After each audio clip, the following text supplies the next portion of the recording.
Welcome back to the Max Effort Kitchen podcast. We got a great segment for you. It's called The Athlete and the Chef. So sit back, relax, and let's go.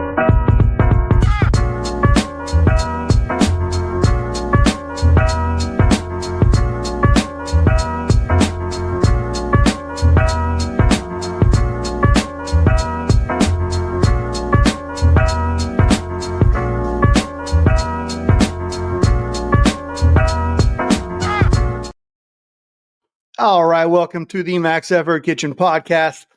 I am Matt. This is Cornell. Welcome back to the Max Effort Kitchen podcast. We got a great. What happened? We were just talking about technical difficulties, and then that happened. I'm over here just clicking buttons. You know, we'll survive. Yeah, I know. I think it'll be okay. What I've learned is after this weekend, I'll survive anything. Yeah. I mean, that's the first thing I said to you is, man, you've had a weekend. So, dude, turn and burn. You had a great total for what you did. You came down. Let's just break it down. Like, dude, I feel like you've had really good meets. You've had better totals. You've had maybe better Sinclairs. But what you accomplished in this specific meet was pretty impressive. And I say that because of everything that's going on. You got your job, obviously, that's normal. But you're trying to sell a house. You're trying to move. You're cutting weight, which we should get into that. You go down on Friday, you lift on Saturday, you come back Sunday morning. I can't even imagine. Like, you're probably pretty exhausted, but also like you're still here. So, dude, tell us all about it. Like, it was pretty cool. So I did the math from when I arrived to the airport in the airplane, like touchdown in New Orleans, to when I arrived back at the airport. How you're supposed to be there early for your flight. Yeah. Basically, not being at the airport, I was there for 29 hours. Wow. You went. Yeah. So you were in Baton Rouge for 29 hours. Well, I was in New Orleans. I was outside of the airport for 29 hours. So like I arrived around 10:30 and I got back at 3:30 a.m. Sunday, 10:30 p.m. So yeah, that's intense. Cool. And then the 2-hour time change, that was one of the things I was worried about because I don't normally lift that early. And I was weighing 8 a.m. So that was 6 a.m. lifting at 10, which was 8. Honestly, looking back at it, it just seems like a dream because I'm like, I know I was there. I know I did it. I've got this to show it. Yeah, you do. That's awesome. But it's like, I arrived. I had to drive an hour to get to the hotel. Got to the hotel, saw my buddy Jermaine in a big cloud of smoke, having his victory toke. Nice. And then went up to the hotel, fell asleep. Medium. I was still like kind of going. Yeah. Woke up the next morning. Check scale was 0.3 light. Nice. So that's not good. Oh, okay. Because, well, it was fine for me, but Nick got on the scale with his clothes on. He weighed 110.3. Oh. And then when we went to weigh in, he got basically, I think just down to his boxers, and he still weighed 110.3. Oh, geez. I was way under. I mean, I was like 96. Yeah. So that's good. But he was able to pull it off and get rid of that 0.3 in about 40 minutes. So that's good. There are some very, very specific ways you can do that. My favorite is going and taking a poop. Like, that usually will get some of that out of there. He tried. I told him just sit there. Just sit there for a while, see what comes out. And I felt kind of bad because this might be too much information, but whatever. Yeah. Whenever I'm done weighing in, all of a sudden, then I have to go to the bathroom. It's rarely before. So I weigh in first. I was like the second or third one. So I go back up to the hotel room and just blow it up. And then he comes in like 15 minutes later and I'm like, you good? He's like, didn't make weight. I just turn on the shower or I turn on the tub on all the way hot. I'm like, I'll be done in a second. I turn the tub on for you. And I walk out. I'm like, I'm really sorry. I just blew it up and you're going to go get real hot and steamy in there. But, Well, it's life. yeah, I mean, it is what it is. And, you just kind of got to roll with the punches on that one. I mean, you both had a good meet. I think he probably wanted more than what he got, but he still totaled, and that's really all that matters. Was he looking for a qualifying total or anything, or? No, he is.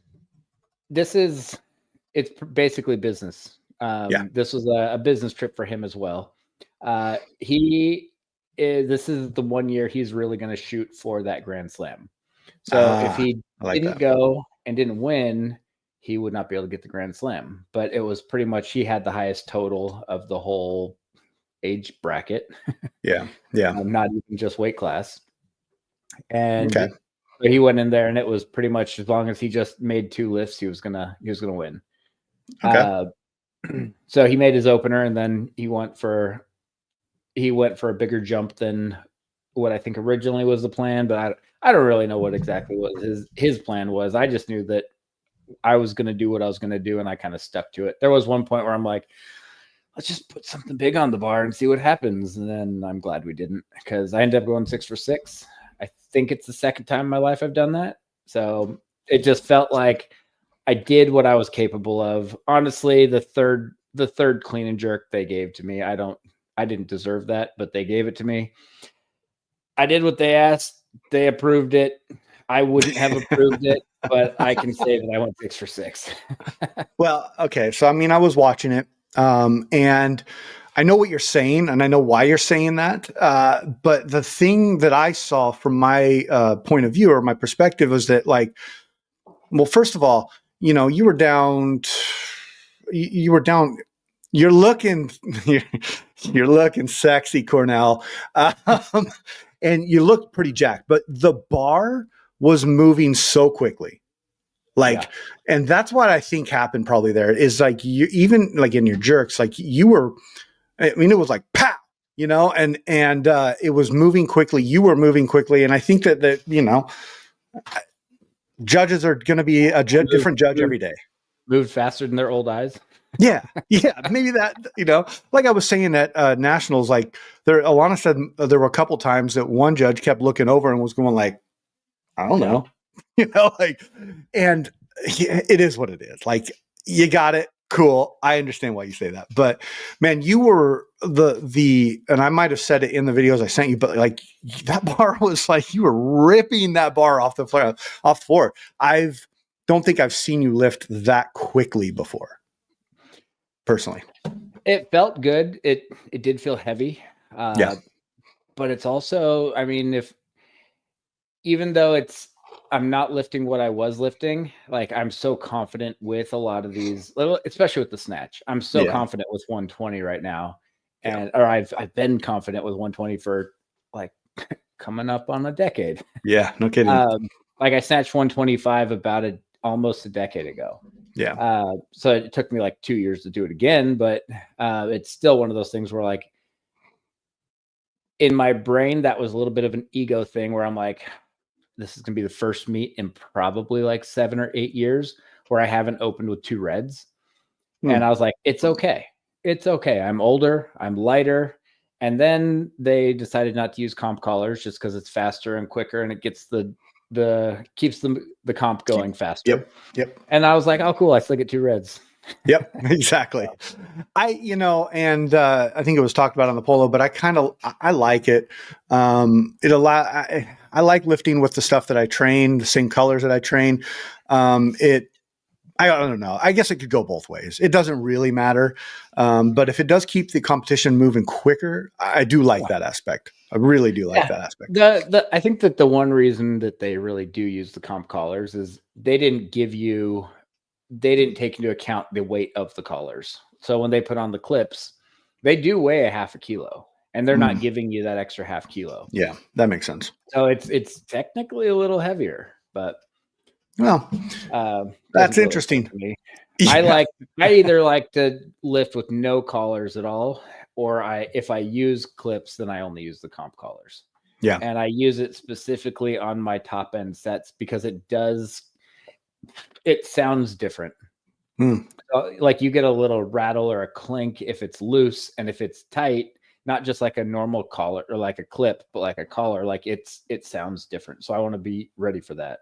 Yeah, it does. And there's a little more whip, but I mean, I do, man, there's a big thing with Audible with me where like, if things are snapping at the right point or popping, or, you know, like the feet hitting, or where you bring it into your hip, like all that stuff, they make very specific sounds. And I don't know about you, but I cue myself off those sometimes, you know, and it's a big part of it. I mean, you've talked about lifting with headphones and earplugs and all that stuff. We've talked about that many times, but that's why it's hard for me to do it. Because if I don't have that auditory response, like the timing's a little bit harder. That's why I purposely use the competition clips for my top end sets. Just because, especially leading into competition, just because I want it to sound how it should sound. Right. If they decide to use regular clips and just throw it on there, then yeah, that's just like everyday training. But there you go. I don't have to have a different feel or sound with that. So yeah, and at least you're prepared for both ways, and that's the biggest thing. Is like, you know, you're going to go into a competition, and it's not going to be perfect. It's not going to be the way that you are anticipating it. There's always going to be something that's going to throw you off, and you just got to adapt. And I think, you know, that's just a very small detail of adapting, but it's a really good subject of like, nothing in life is perfect, man. You know what I mean? Like, you just got to adapt and have a good time. And if the cards don't go your way, the cards don't go your way, and you just move on and you go and you keep doing what you love to do. But I'll tell you, dude, it looked like a really good Rand meet. I saw some other people lifting at it. I did notice that you had Konar in the back room with you. Was that Joe helping out as well? Yeah, I had Joe and Konar in the back. It was pretty funny because Joe's he's probably seen me lift, but he's never counted cards for me. Yeah. And I just told him like, hey, I'm pretty straightforward, but I'm going to do things that are unconventional. And I'm like, just ignore them. So he said he's going to come down around 9:00. We weighed in at 8. He got there a little after. I think Konar came down at 9 and then ran up to take a shower. And then Joe came down like 9:15. And I had already done my muscle snatch thing. And so he didn't see that. Yeah. But right around 10:00, like right after we did introductions, he took all my numbers down, and I said, Nick and I are going to do the exact same thing. And then he saw us start moving 50, and he's like, well, you're way too early to move this. And we're like, this is our process. This is how we do it. Don't worry. This is going to be on the bar for 25 minutes. Yeah. And we just kept round robining and hitting it. And he's like, it's too early. And then he stopped saying that. And then he kind of looked at us and he's like, oh, I think I see what you're doing right now. You're just getting all the kinks out. And we're like, yeah. We don't have to get kinks out when we change the weight. Yeah. And that's a big thing. Like, I felt that the last meet where it was like, man, I moved up in weight really quick. And so like getting those kinks out in the warm-up that's what the warm-up platform is for. Yeah. Getting everything out, warming up, getting your weights correctly, getting your movement and your timing correctly. It's like, you know, that's what we use it for. I think I had a misconception at one point where I was like, oh, we have to do everything specifically back there. Some people do, but like, I kind of like mixing it up and seeing what works. And I like that you have a system and that works for you. And when another coach is counting your cards, you know, they should probably just be like, okay, this works for him. Yeah. Yeah. No, like I really enjoyed having him back there because it was when he gave his opinion, but then he listened when we said, no, this is what we do. And he's like, okay. Yeah. We're like, that's how a coach should be if they're helping out. It was also funny though, because he's like, all right, now let's do clean jerks. What do you want first? We're like 70s. Like, you can take the bar. I'm like, I don't know, probably not, but I don't have to like time it. He's like, okay, 70, then what? I'm like 120. It's like all the way to 120. I'm like, yeah. He goes, okay, what next? I'm like 135. He's like, okay, then what? I'm like, then we're gonna open. He's like, so you're taking 3 weights? Like, yeah. But I'm not taking it once each. I'm going to take 70 a whole bunch of times. I'm probably going to take 120 like 2 or 3 times. And then I'll take 135, hopefully like 3 minutes out. I like that, dude. And you know, knowing Joe is how I do, I get it. And he's a big advocate for taking bigger jumps. Like that's something he's working with me right now on. He's like, he's like, I don't want you taking anything than less than a 10 kilo jump in the snatch right now. I just want you to do it. You know, if you miss it, you miss it. Just do it. Get used to it. We discussed that. Yeah. Did you? Awesome. Yeah, no. And I think he's a good coach. He's chill and he listens to his athletes. And I think that's cool. Yeah. One thing I was very proud of myself for, because it's not easy for me to do, but I said the plan is 20, 25, 30, 45, 50, 55. And I did not change any of those. There was a time where after I made the 30 where I'm like, or after I made the 25, I'm like, we could probably bump to 35 and I'd probably make it. Yeah. But I was just like, no, it doesn't. I had a couple of things going through my head where they didn't release the standards yet. So when they change weight classes, they have new standards. So they're not, so that the first person who goes out there and snatches 70 kilos isn't setting a record. I see. And what my mindset was thinking is they might be setting the standards based on what people are hitting at this meet. So they might just take the winning totals and say these are the records. So I'm like, I also don't want to like just Hail Mary and go for it, and then all of a sudden can't beat the record. Yeah, or even I know, right? The record because it's not my record; it's just the standard. Yeah. Got a friend in there. Yeah, I mean that's an interesting thought. And I never even thought about like the breaking of records and standards and all that. That makes sense. And I think you talked about it over the week, but so that's they're basically saying that the top lifts from this meet are going to be the new standards going into Worlds. No, I don't know that, but that's what I was like, this would be a very easy, because there's going to be world records, but then there's also going to be national records, and they get to kind of choose how the national records are set.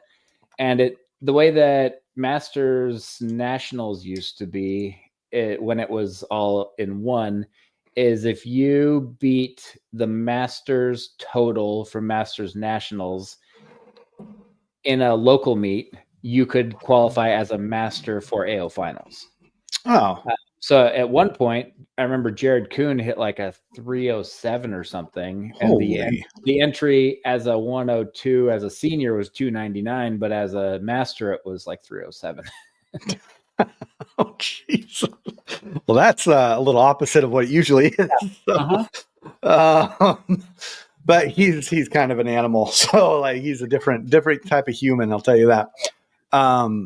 Well, dude, so let's talk about the meet. Like, what did you think? Like, how was it ran? Was it good?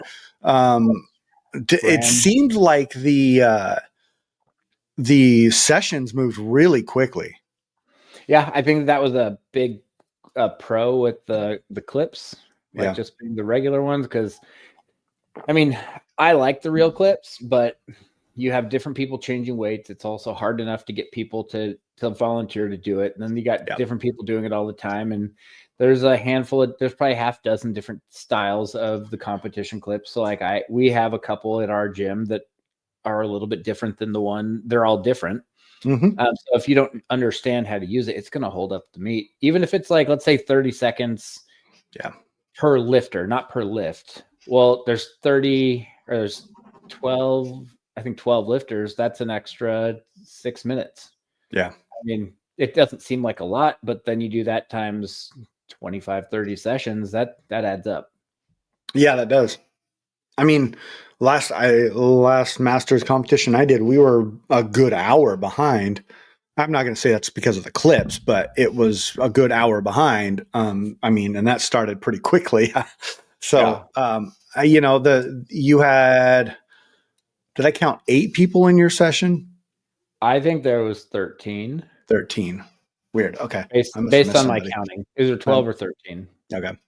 And that seems pretty standard. That makes sense. And I mean, you got to see some people. How'd everybody else do? How'd Heather do? How'd Konar do? Was Brett there?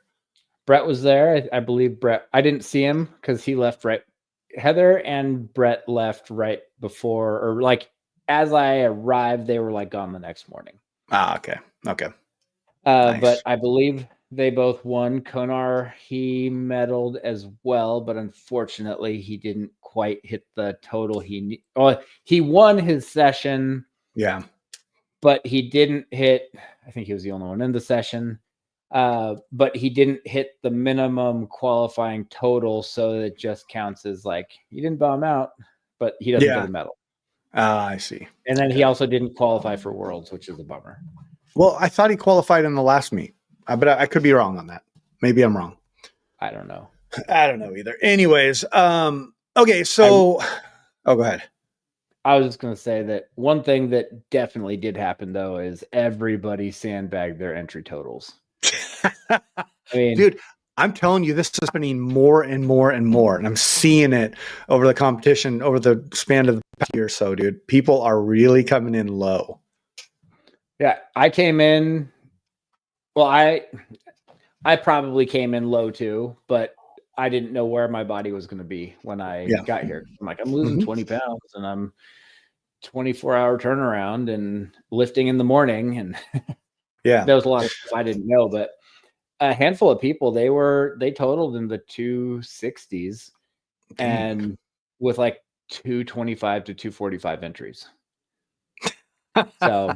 I mean, so let me ask you this: if you put yourself in at a 240 total, but you get 265, are you penalized because of that?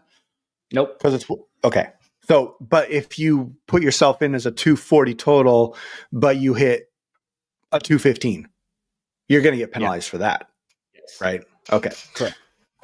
Well, that's it. That makes sense to me. And I always wondered if it happened on the top half of it, but it sounds like it doesn't. I mean, it seems a little crazy that somebody would put in a total that's 20 kilos lower than what they think they're going to hit. But I guess, sometimes you never know. Shit happens on the platform, and you have a good meet, and maybe that's a thing. I don't know. I mean, I came in with a 260. I opened at 265. That's how, like, because when you give them your entry total, that's what you're assuming that you're shooting to hit. Yeah. So, but like I said, I didn't know where I was going to be. I didn't know if I was going to be water cutting, crash dieting, all of the above. And it happened to work out. And I tried not to be too greedy with it. And it just worked out well. Yeah, it seemed like it did.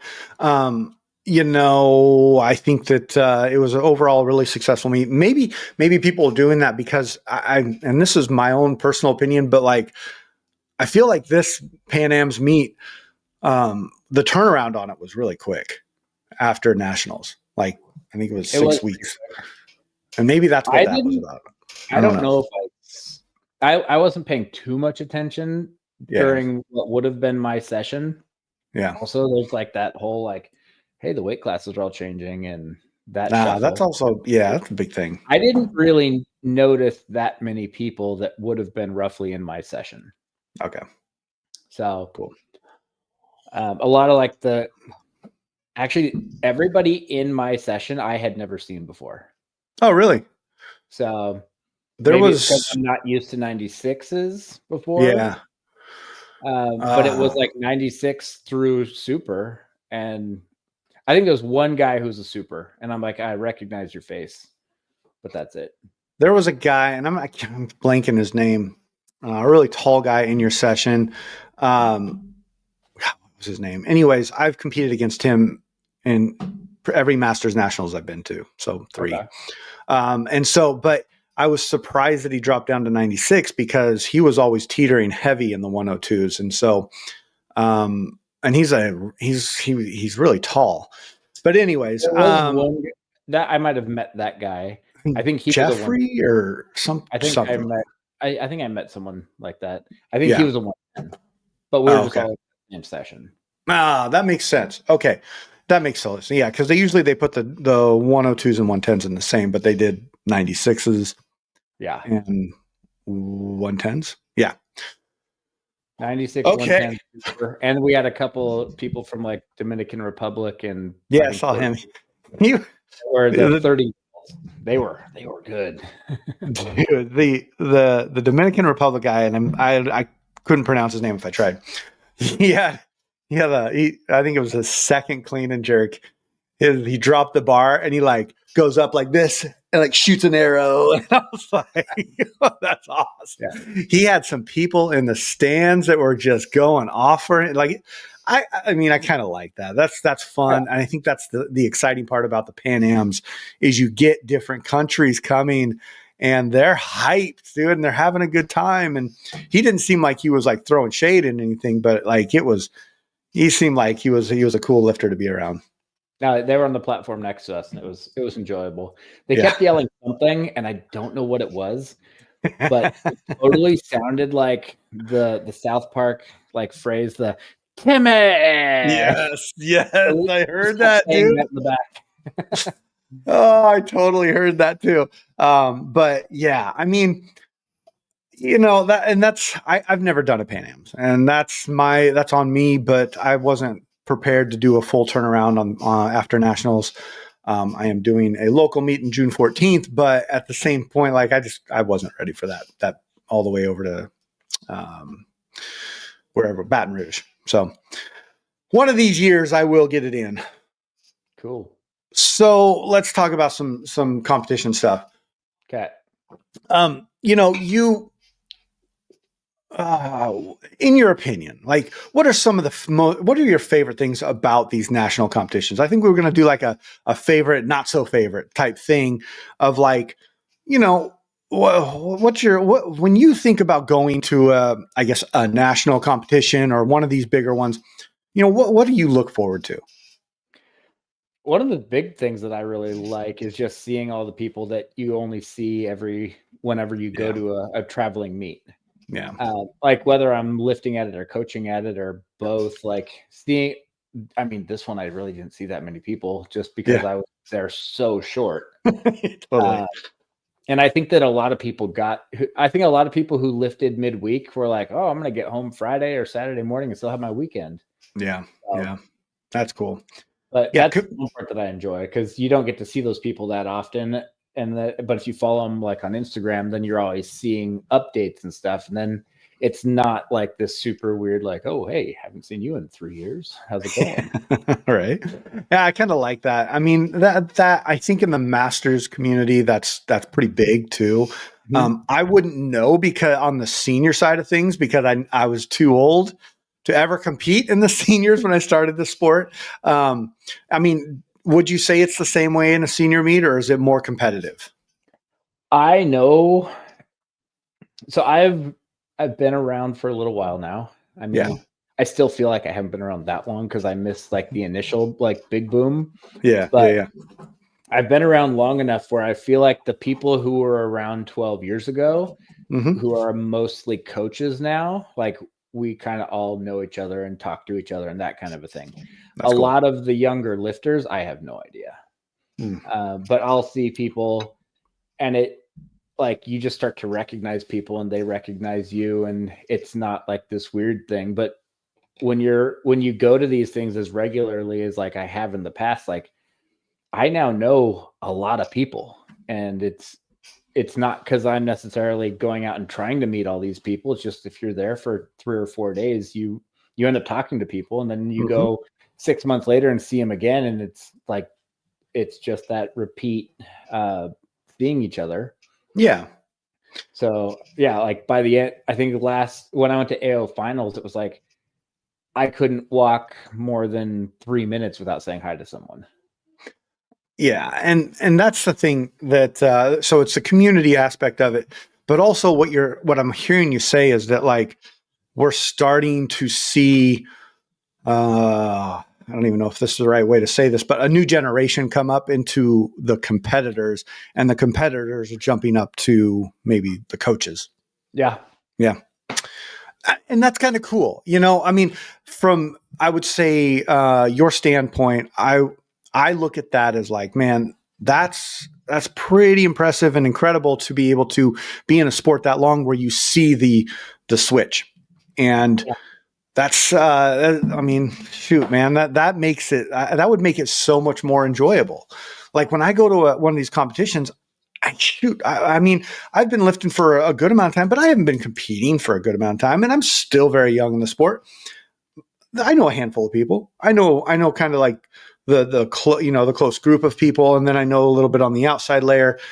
But outside of that, I'm walking around like looking, seeing faces that I've seen before, but like,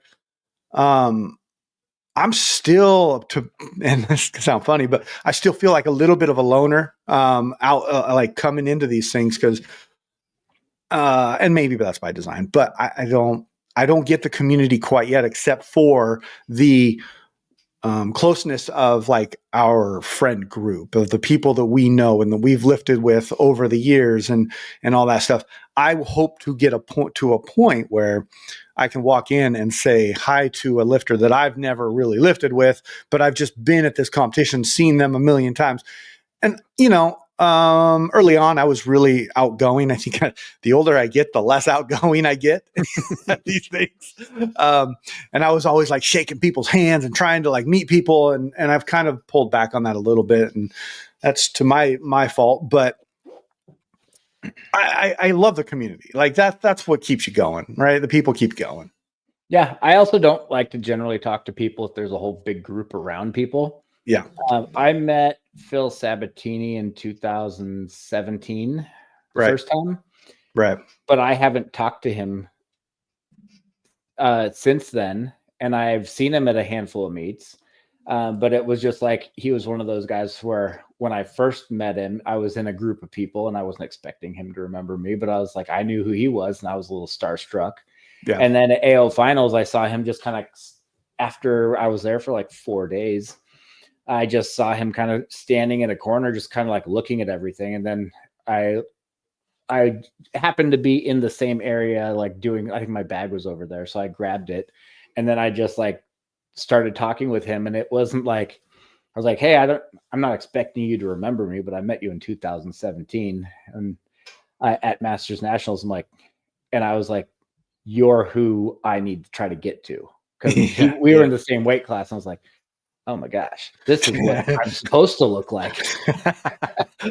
Phil Sabatini is a beast. Yeah. Like, that guy is. And yeah, but I just made a comment and because we've seen each other around that he recognized me enough where I was like, this meet is not what it used to be. And he goes, it's kind of a joke. Like, yeah. Not trying to take it away from people, but it used to be this high prestigious meet and now they literally let anyone in. So yeah. I mean, when there's a G session, like, that's a thing. So I mean, my first AO was in COVID, so yeah, I have no recollection of what it was before. I've done a couple of them. I've made the decision to stick with Masters, and that's fine with me. I think that's where I fit in, and that's where I lift, and that's where it's fun. It was more of a comment about like when I was first trying to qualify for it. Yeah. Like it was not easy it was a lot easier than it is now. But the only people who got to go were the people who qualified as a senior. There was no Masters division. There's no Masters totals. So they didn't have youth there. They didn't have like all of these other things where it's like a week and a half long now. Yeah. So yeah. I when we talked about this on the last show, but like that kind of that drive and that motivation and what drives you, like I've never put the qualifying total as one of my motivations because it's always so darn low. I wish that I kind of wish that they would like move it up for like Worlds. Let's move that up a little bit. I understand it's a business and they're trying to make money and it's a volume game, but like, I don't know. Let's throw it up a little bit more and make it a little bit more sought after. Push the lifters a little bit more. one of the things why I don't know if it's necessarily a money thing is there's not that many lifters who go. It's not like they're filling out a 96 session. Okay. I think it's low because there's I'm just going to make this number up, but my guess is your average lifter who goes to Masters Nationals, or I don't want to say Worlds because it's not always here. Yeah. Masters Nationals, Howard Cohen, they've been lifting 2 or 3 years. Yeah. Like they're shooting for that 225 total or that 200 total. Okay. But then if you've been doing this for 5 to 10 years, like you don't even think about like, oh, I hit 200. Right. I think that's just one of the, but I'm not opposed to the low thing, but what is kind of rough, and maybe this is a little bit just of my pride or not, I don't know if that's the right word, ego, but seeing some of these boom day lifters now coming in, like the super 35-year-old totals are Kane Wilkes totaling like 395. Yeah. Like, good luck to any other 35-year-old. I know, dude. No, thank you. And that's not world record. That's national record. Yeah, that's crazy. That's crazy. Yeah, I mean, yeah, I'm with you on that. I understand what you're saying with that. I don't know. I think that it is what it is, and we all go and have fun. So I don't know if I have much to say about the qualifying totals. I do wish that it would be a little bit higher and something I could push for, but there's also other things you can push for, right? There's bigger totals on your end. There's better, 6 for 6, like you were saying. There's all kinds of things. For some people, it's not to not bomb out because you bomb out at every other.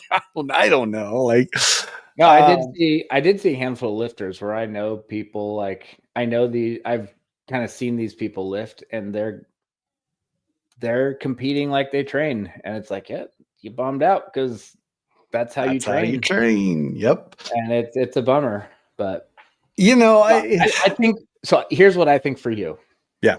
I'm gonna tell you what you're thinking. Okay. I'm gonna change your mindset. Go for it. You're good enough that you don't even have to worry about the entry total. Yeah. So now you need to start worrying about podiuming.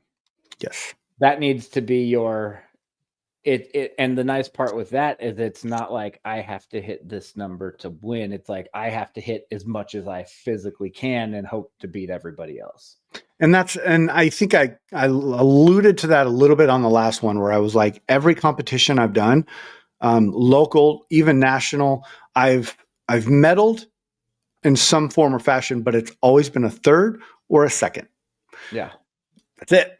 Gold or bronze, bronze or silver. And so, yes, my personal goal is to get gold, and I probably won't stop the sport until I do. Even if that means I have to be 55 years old and the only one in my group, I don't care because I can come back all the way, 20 something years or whatever at that point and say, hey, I freaking did that. So, but yeah, that's up on my list, man. And you're not wrong. That's for sure. But just climbing that podium, that's a good, I like that. I like that you said that. Yeah. I think that's where you want to get to. Yeah. Because like we said in the beginning, it's like, hey, we're just going to go do a meet for your first time. Then you're going to try to beat that total. And eventually you're going to try to qualify for something. And then cool, you qualified and you went. And then eventually you're in that phase now. It's like, now you're starting to podium. Yeah. So that's good. Let's get a little bit higher. I like that. Now I just had a question for you, but I forget what it was. So then what would you say? And this isn't meant to throw any shade or talk shit or anything, but like going to these meets, what's probably your most least liked thing? I mean, the travel always sucks. Yeah. The ride home is terrible. Yeah. I mean, my alarm went off at 3:05 this morning. Mm-hmm. I think Mountain Time. So that's 1:05 Pacific Standard Time. Yep. And I was at the airport I was at the airport 25 minutes later. Wow. And then just flight delays and all that kind of stuff. Like Nick yesterday, he had his flight canceled twice. Dang. And then Jermaine was in Dallas where they were canceling all the flights, and he's like, I'm stuck. I'm like, oh, this sucks. And if you've ever had a flight canceled where it's like everyone who was on the plane is now trying to get a comped room, it's a nightmare. Yeah. And dude, I'm lucky. I don't know what it is. I don't know. In the past 10 years of flying, I've never had a flight be canceled before. So I guess I'm pretty lucky. Flight layover has had to do with Texas.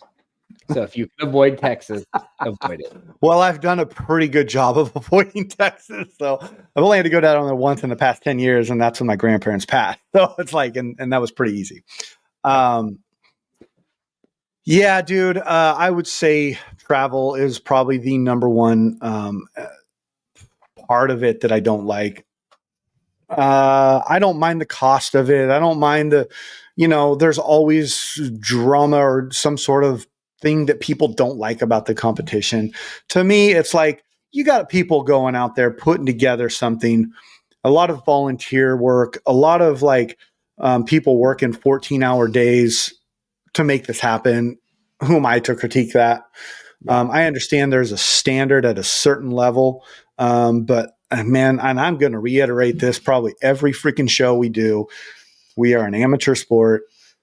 We can't. We're not the Olympics, and you just can't expect it.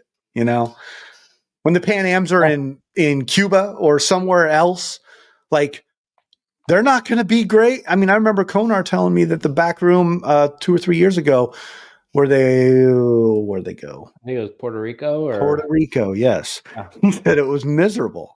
Yeah, I mean, it was 98 degrees in Louisiana and probably 90% humidity. Oh. But we were in the hotel room cold. Or we were in the hotel putting our jackets on. Yeah. In the training hall. Mm-hmm. And you go to Puerto Rico and you're not in air condition. No, mix and match and plates and just I guess the theme of this show is adaptability. And I think that makes a really, really good place for us to call it. But be adaptable, be an adaptable lifter, and you'll be a better lifter overall. Do these things that Cornell did this weekend where you do a turn and burn across the United States like that. I really think that adds value to the ability you have as a lifter, because that's not an easy thing to do. Yeah, no, I think it's great experience. I've had a handful of people say that oh, I don't want to compete till I do this. I don't want to compete until I do that. I'm like, I want to compete. Even now, I want to compete as much as I can within reason. But I'm like, I showed this one person my Lift Oracle graph. I'm like, this is why I'm not scared. Yeah. And they're like, because there was a meet at our gym the other day, and this person was really nervous and how do you not be nervous? And I just showed her the graph and she's like, oh, I'm like, I don't even know what these are. Yeah. I'm like, I could go do a meet in 20 minutes and be fine. Mm-hmm. Mm-hmm. And when I just said that, they were like, that gives me anxiety right now. Well, I would say I'm getting there. I'm not fully there, but I'm getting there. And it's a work in progress, and that's what we do this for. It's for the long game. Be adaptable. Be a good lifter. You don't have to peak for any of these. You're correct. You are learning to compete. You're not learning to peak. Yes. Thank you. Yeah. Yes. Okay, great. I'm going to leave it at that. Great show, dude. 43 minutes in. We haven't talked about food much, so I think next show we'll try to get some food talk in there. We'll see where my weight is. Yeah. Yeah, there you go. All right, buddy. Hey, go get some rest. I appreciate you doing the show on a weekend like this. Thank you for sharing the experience. And yeah, that's all I got. Adios, people. Bye. Thank you.